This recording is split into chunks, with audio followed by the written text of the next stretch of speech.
गुप्तचर यानी जासूस और जासूसों का इतिहास उतना ही पुराना है जितना युद्ध का।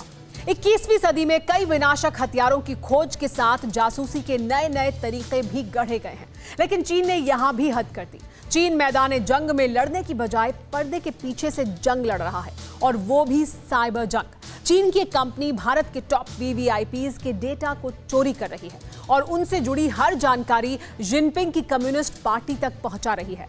जिन वीवीआईपीज की जासूसी की गई, उस लिस्ट में ऐसे नाम शामिल हैं जिन्हें जानकर आप दंग रह जाएंगे। जब काम ना आए बड़े बड़े हथियार, तब ड्रैगन ने छेड़ी हाइब्रिड वॉर।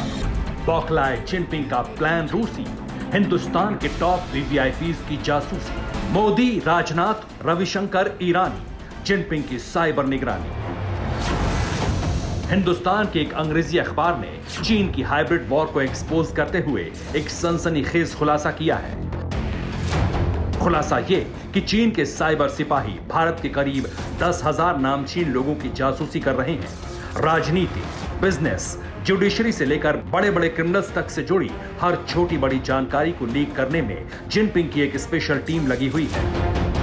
शेंजन शहर की एक कंपनी को चीन की कम्युनिस्ट पार्टी ने जासूसी का एक डर्टी कॉन्ट्रैक्ट दे रखा है। चीन की कम्युनिस्ट पार्टी ने इस कंपनी को अपने ग्लोबल टारगेट की एक लिस्ट सौंपी है और उससे जुड़े इन सभी लोगों का डेटाबेस हैक करने को कहा है। Zhenhua data information technology company limited, यही नाम है चीन की उस बदनाम कंपनी का जिसके अंदर बैठकर जिनपिंग के साइबर सोल्जर्स भारत और दुनिया भर की नामचीन शख्सियत को टारगेट कर रहे हैं। आखिर कैसे चीन में बैठे ये हाइब्रिड वॉर के सिपाही हिंदुस्तान के लिए खतरा बन चुके हैं, ये हम आपको बताएंगे। लेकिन उससे पहले ये जान लीजिए कि भारत के किन वीवीआईपीज का नाम चीन के फॉरेन टारगेट लिस्ट में है।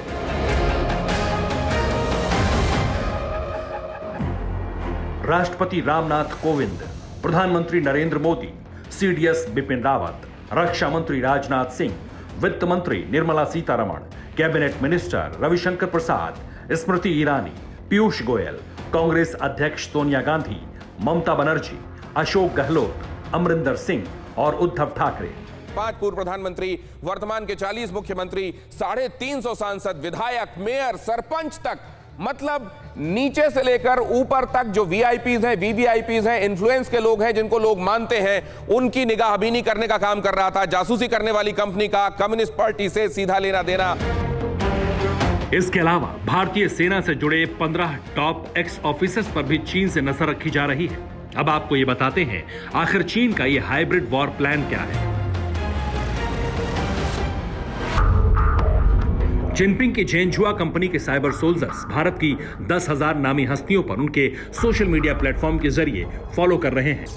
परिवार के सदस्य से लेकर प्रशंसक और समर्थक तक हर किसी पर ड्रैगन की खुराफाती नजर है और इन लोगों का रियल टाइम डेटा जमा किया जा रहा है। झेंझुआ कंपनी जो डेटा जुटा रही है उसे वो चीन की कम्युनिस्ट पार्टी के साथ साझा भी कर रही है। झेंझुआ हजारों विदेशी टारगेट का एक डेटाबेस तैयार कर रही है। चीन की हाइब्रिड वॉर पर एक बड़ा खुलासा ऑस्ट्रेलिया से भी हुआ। ऑस्ट्रेलिया की खुफिया एजेंसी ने भी चीन की झेंझुआ कंपनी पर बीजिंग की मिलिट्री एंड इंटेलिजेंस नेटवर्क से सीधे जुड़े होने के आरोप लगाए हैं और कहा है ये कंपनी मशहूर हस्तियों से जुड़ी सीक्रेट जानकारी को चुराकर जिनपिंग के कमांडर्स तक भेजती है। ऑस्ट्रेलिया का दावा है कि चीन की कंपनी ने 24 लाख लोगों की जानकारी चुराकर डेटाबेस तैयार कर लिया है। इनमें से 35,000 लोग तो सिर्फ ऑस्ट्रेलिया से ताल्लुक रखते हैं। झेंझुआ के टॉप क्लाइंट्स में पीपुल लिबरेशन आर्मी और चाइनीज कम्युनिस्ट पार्टी के कमांडर शामिल हैं। सोशल मीडिया की लोकप्रिय वेबसाइट जैसे ट्विटर, फेसबुक, लिंक्डइन, इंस्टाग्राम और टिकटॉक पर चीन के ये हाइब्रिड सोल्जर्स सबसे ज्यादा एक्टिव हैं। चीन के ये hacker secret bank account, job applications और साइकोलॉजिकल प्रोफाइल के बारे में सबसे पहले पड़ताल करते हैं। आमने सामने की सीधी लड़ाई के बजाय चीन ने युद्ध का एक नया तरीका चुना है। चीन की हिम्मत नहीं कि वो बारूद की आतिशबाजी के बीच खुद की ताकत को परखे। जरूरत है चीन की हाइब्रिड वॉर को उसी के अंदाज में मात देने की और मजबूत साइबर शील्ड बनाने की। Bureau report, TV9 Bharatvarsh. News top 9 रोज सुबह 7 बजे और शाम 7 बजे सिर्फ TV9 भारतवर्ष पर।